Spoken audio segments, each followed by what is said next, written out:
Here's another tool that I use quite a bit when I'm sanding small pieces. It's a small vacuum table platform. I think it's about, I think it was 18 by 18 inches when I built it. See if I can get zoomed out here a little bit. There we go. Especially if you're like me and you've got a little bit of facial hair, a lot of these masks don't work particularly well with facial hair. Okay, now see if I can get us locked into this mount. This will be a bit tricky for me. Okay. Get her fired up here, do a little bit of hand sanding.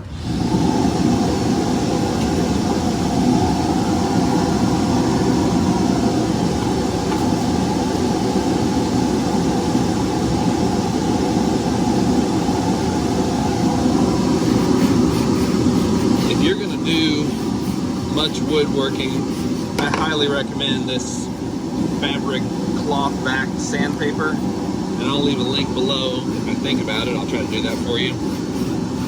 This stuff is better than any sandpaper I've purchased at Home Depot or any of the paint companies around here or Lowe's. None of them compare to the quality and the durability of these cloth-backed sandpapers. I've got sheets of sandpaper that I use, I'd say at least once or twice a week, that I've been using for more than a year, and they still haven't worn out on me. So you don't need to buy a whole lot unless you're a professional cabinet shop, which I'm not anymore. I just do small projects for the most part. But these little dust collection tables, they're easy enough to make. This is just a piece of pegboard, and it's about a 2-inch thick structure altogether, and I've got boards that run in here at about a 45-degree angle. I think I actually have them running back this direction so that there's the least resistance on its way back to the port coming out. So there's dividers in here just to stiffen the surface of this board, and I've got a couple of lines that run right down the middle of it to support. Earplugs, eye protection, and lung protection. I didn't grow up using them. I wish I had. I'm sure at least some of my health issues are related to that. Breathing, at least. Can't count the number of times we had splinters in our eyes working in the cabinet shop that we owned as children. Parents owned. This is about a 100 grit, I think. 80 grit and 100 grit. So there's a 100 grit sandpaper, which is kind of my go-to. I've got 80 grit and 60 grit, but it tends to do almost as much damage as good in trying to finish a piece. I'll use the 60 grit when we're turning something on the lathe and we need to smooth out some rough spots quickly. 60 grit will do that pretty well for your 80 grit. The belt sander I was using is actually intended for, the belt at least on it is intended for sanding metal. And I believe it's an 80 grit, which is pretty aggressive for woodworking. But it does a pretty good job. Well, that is a sharp edge you get on dogwood. Something I really like about dogwood is that you can get down to a real fine edge and still have a durable edge on it.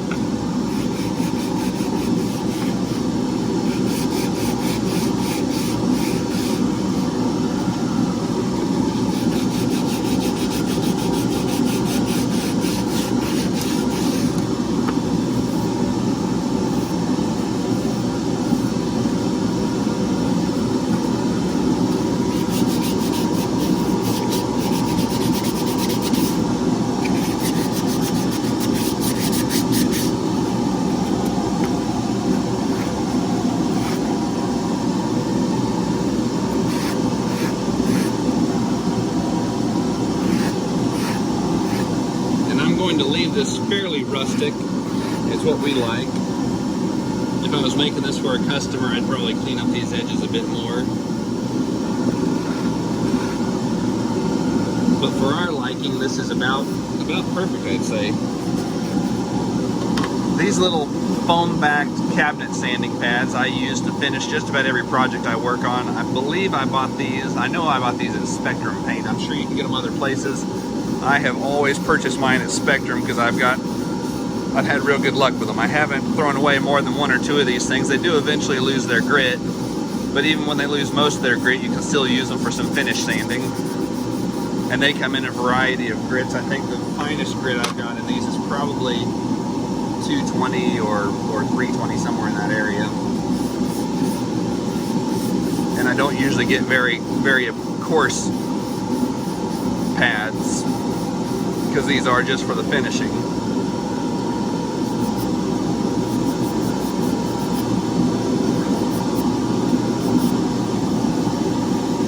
Well, I wish there was a way to feel this through the camera. This wood, it almost polishes, and you can actually polish dogwood if you want to.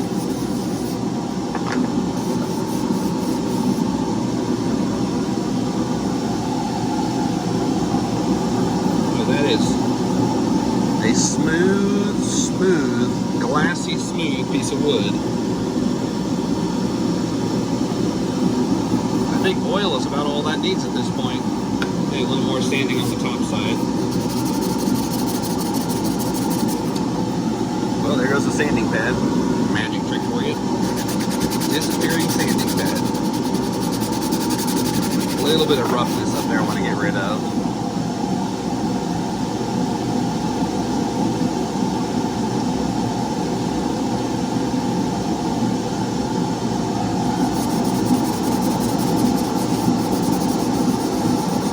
And when you're finishing, you always want to sand with the grain. That way you won't see most of your sand marks. Always sand with the grain. Always when you're finishing. When you're doing your rough sanding, you want to sand across the grain because it'll take material off a lot more quickly when you go across the grain. Boy, these videos get long in a hurry. Okay, there's the small one. This is my favorite so far. Mainly the degree of spalting is what I like about this one.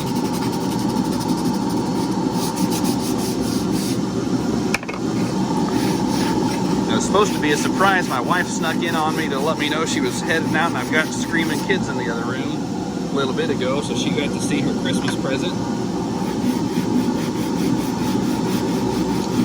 She can at least pretend to be surprised.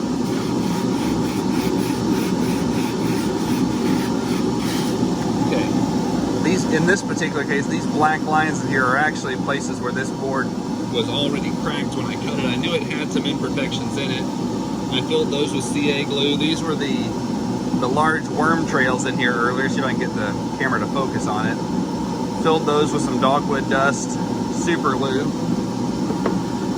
which you may see earlier in this video actually. Haven't decided what I'm going to leave and what I'm going to cut.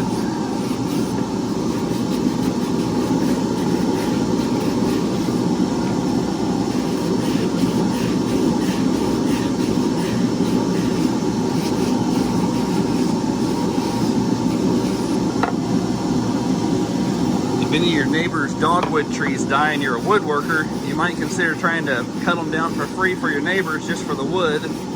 Definitely seal the ends of the wood with something like Anchor Seal 2. It's what we use around here.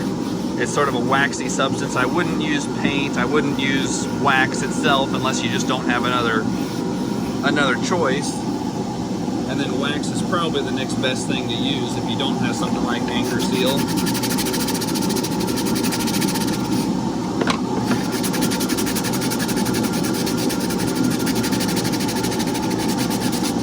That is some pretty wood. I wish the camera did justice to this, but I don't think it will. It's hard to pick up. Or at least from my view, I can't tell that it's as pretty as it is.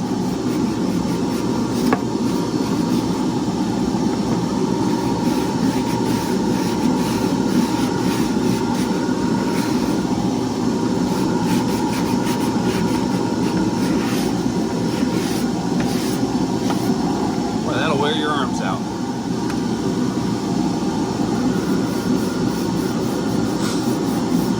And really all you're trying to do with these finished pads, the cabinet pads, is really just knock the hairiness down off of these. Another little secret you can do, I probably won't do on this one, but you can take your basically your finished piece after you're done sanding it. Take it and take a wet paper towel, pretty wet paper towel, not just damp, but you want it to be wet, and run it over the surface, kind of like I'm doing with the sander. So you run the water, the wet paper towel, over the entire surface of your workpiece, and that'll stand up any of the hairs that are still on there, and then you can sand those off, because you're not going to be finishing this with any particular product that you can sand. Since you're cooking with it, you're going to finish it with something like butcher block oil or cutting pin oil, cutting board oil, rolling pin oil, but you're not going to finish it with anything that's going to give you a hard finish. At least I wouldn't recommend it, since you will be using this on a skillet that may be 300 or 400 degrees pretty easily. You don't want anything that's going to contaminate your food.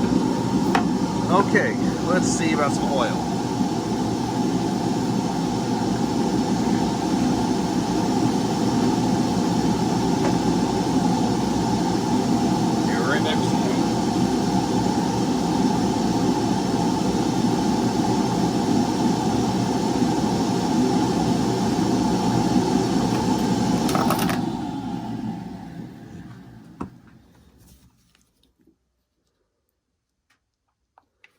That's something else. Even if you are a fairly small do-it-yourself, work in your backyard type woodworker, you ought to look at getting a remote control switch to plug your vacuum into, or a purpose-built plug-in that goes in your vacuum that'll allow your vacuum to turn on as soon as you turn your tool on. We've used both setups. You can see how fast that oil soaks into some places that are a bit more spalted.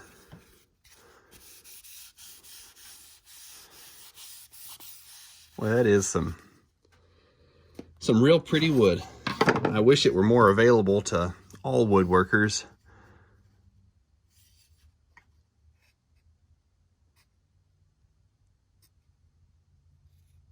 Pretty stuff.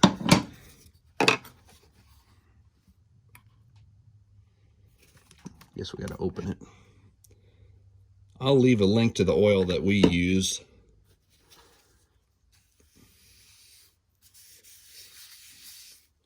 And I'm just doing this first coat of oil for your sake. I'm going to leave this soaking overnight, probably in a bucket of oil. Might even leave it in there for a couple of days just to make sure that it has plenty of chance to soak up as much oil as it can. Just wanted you all to see kind of what the wood starts out looking like and what it turns to.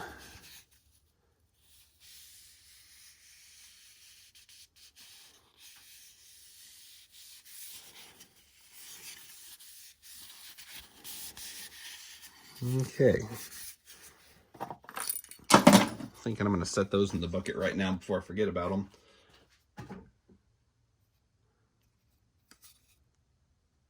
But it's some pretty wood. This leopard spotting, I don't know what you want to call it. It's spalting, but I don't know another wood that gets the same degree of these little light-colored leopard spots through it as it deteriorates, as it spalts.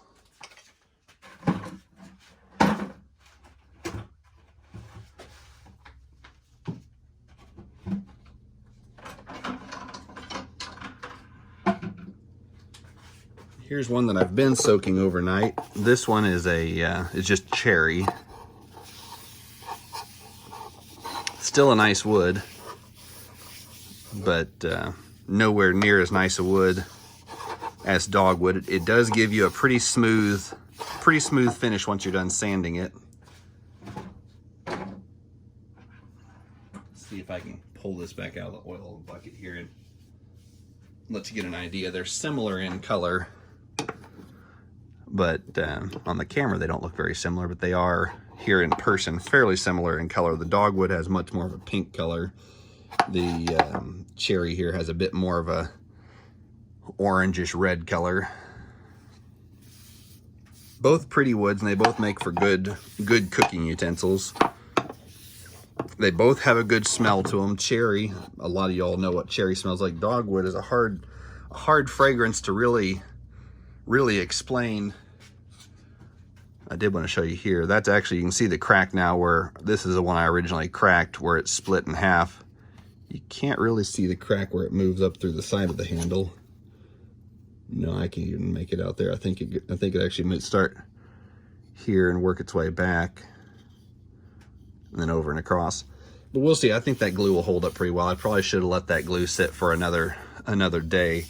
The waterproof glue, Type Bond 3, does set up fairly slowly.